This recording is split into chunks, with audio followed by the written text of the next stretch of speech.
میرے بچوں نے مجھ سے پوچھا کہ پاپا جی یہ بتائیں کہ ہم فلسطین سے محبت کیوں کرتے ہیں۔ آپ کے بچے آپ سے پوچھیں یا نہ پوچھیں، انہیں آپ یہ ضرور بتایا کیجئے کہ ہم فلسطین سے اس لیے محبت کرتے ہیں کہ یہ فلسطین انبیاء علیہ السلام کا مسکن اور سرزمین رہی ہے۔ حضرت ابراہیم علیہ السلام نے فلسطین کی طرف ہجرت فرمائی تھی، اس لیے ہم اسے محبت کرتے ہیں۔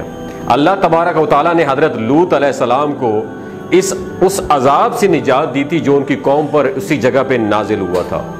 حضرت داؤد علیہ السلام نے اسی سرزمین پر سکونت رکھی اور یہیں اپنا ایک محراب بھی تعمیر کرایا۔ حضرت سلیمان علیہ السلام اسی ملک میں بیٹھ کر ساری دنیا پر حکمرانی فرمایا کرتے تھے۔ چیونٹی کا وہ مشہور قصہ جس میں ایک چیونٹی نے اپنی باقی ساتھیوں سے کہا کہ اے چیونٹیوں اپنے بلوں میں گھس جاؤ، یہیں اس ملک میں واقع اسقلان شہر کی ایک وادی میں پیش آیا تھا جس کا نام بعد میں وادی نمل چیونٹیوں کی وادی رکھ دیا گیا تھا۔ حضرت زکریا علیہ السلام کا محراب بھی اسی شہر فلسطین میں ہے۔ حضرت موسیٰ علیہ السلام نے اس ملک کے بارے میں اپنے ساتھیوں سے کہا تھا کہ اس مقدس شہر میں داخل ہو جاؤ۔ انہوں نے اس شہر کو مقدس، اس شہر کے شرک سے پاک ہونے اور انبیاء علیہ السلام کا مسکن ہونے کی وجہ سے کہا تھا۔ اس شہر میں کئی معجزات وقوع پذیر ہوئے، جن میں ایک کنواری بیوی حضرت مریم کے بطن سے حضرت عیسیٰ علیہ السلام کی ولادت مبارکہ بھی ہے۔ حضرت عیسیٰ علیہ السلام کو جب ان کی قوم نے قتل کرنا چاہا تو اللہ تبارک و تعالیٰ نے انہیں اسی شہر سے آسمان پر اٹھا لیا تھا۔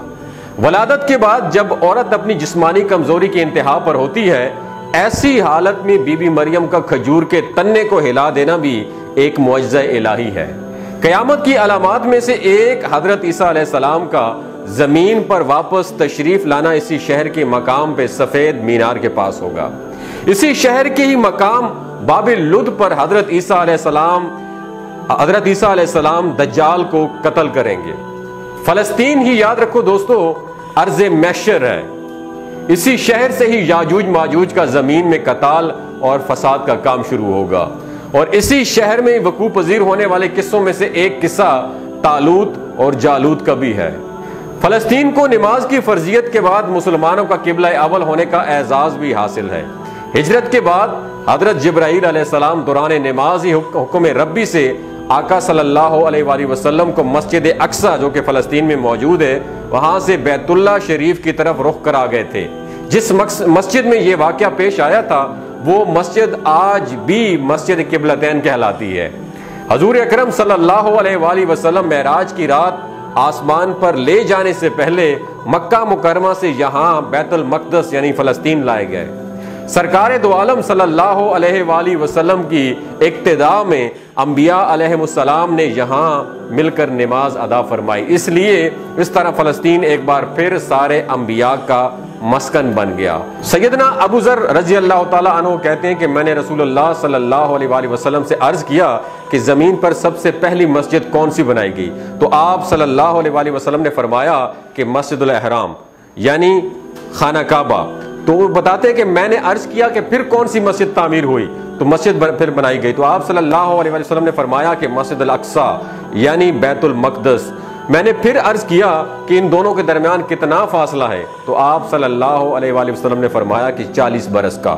تو جہاں بھی نماز کا وقت پا لے تو وہیں نماز ادا کر لے، بس وہی مسجد ہی ہے۔ وصال حبیبنا صلی اللہ علیہ وآلہ وسلم کے بعد حضرت ابو بکر رضی اللہ تعالی عنہ کو ارتداد کے فتنہ اور دیگر کئی مشکلات سے نمٹنے کے لیے عسکری اور افرادی قوت کی اشد ضرورت کے باوجود بھی ارض شام فلسطین کی طرف آپ صلی اللہ علیہ وسلم کا تیار کردہ لشکر بھیجنا بھی ایک ناقابل فراموش حقیقت ہے۔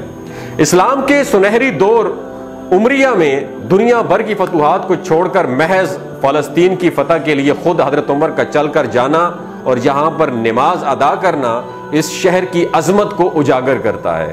دوسری بار معراج کی رات بروز جمعہ 27 رجب 583 ہجری کو صلاح الدین ایوبی کے ہاتھوں اس شہر کا دوبارہ فتح ہونا بھی ایک نشانی ہے۔ بیت المقدس کا نام قرآن سے پہلے تک ہوا کرتا تھا، قرآن نازل ہوا تو اس کا نام مسجد اقصی رکھا گیا۔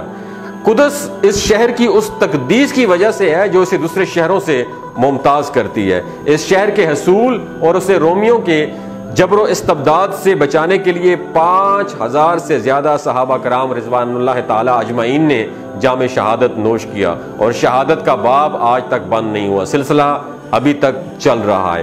یہ شہر اسی طرح شہیدوں کا شہر ہے۔ فلسطین کی عظمت کا اندازہ اس بات سے بھی لگایا جا سکتا ہے کہ یہاں پر پڑھی جانے والی ہر نماز کا اجر 500 گنا بڑھ کر دیا جاتا ہے۔